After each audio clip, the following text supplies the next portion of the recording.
আসসালামু আলাইকুম, সবাইকে জুম্মা মোবারক। সবাই কেমন আছেন? আশা করি সবাই ভালো আছেন।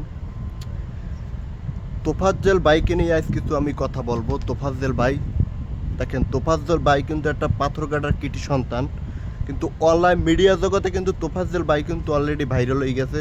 কিন্তু তাকে কিভাবে মারা হয়েছে দেখেন। আমি সৌদি আরব 2 বছর যাবৎ থাকি। এই সৌদি আরবে আজ পর্যন্ত দেখলাম না একটা লোক কিভাবে মারা গেছে, বা কিভাবে আপনার কোনো অত্যাচার, কোনো চোর, কোনো মারামারি, কোনো বা কোনো সন্ত্রাসী কোনোভাবেই এই 2 বছর যাবৎ আমি দেখতেছি না একটা লোক সৌদি আরবে মারা গেছে। কিন্তু আমাদের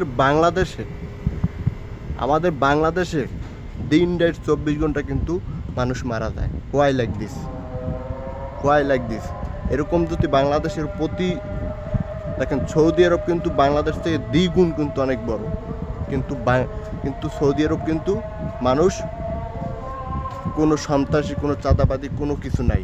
কিন্তু আমাদের বাংলাদেশে কিন্তু মানুষের কিছু মনে করে না। মানুষ কিন্তু দিন রাত 24 ঘন্টা মানুষের উপর অত্যাচার, মানুষের উপর কোনো গণতন্ত্র, কোনো তন্ত্র নাই।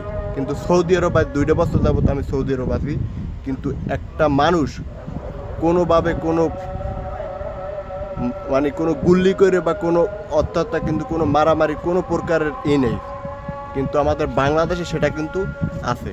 কিন্তু এই সৌদি আরবে কিন্তু এই জিনিসটা নাই। কোনোভাবে কোনো মানুষকে অথরম বা এটা আইন কিন্তু অনেক করা, কিন্তু আমাদের বাংলাদেশে কিন্তু আইন সেই করা নাই।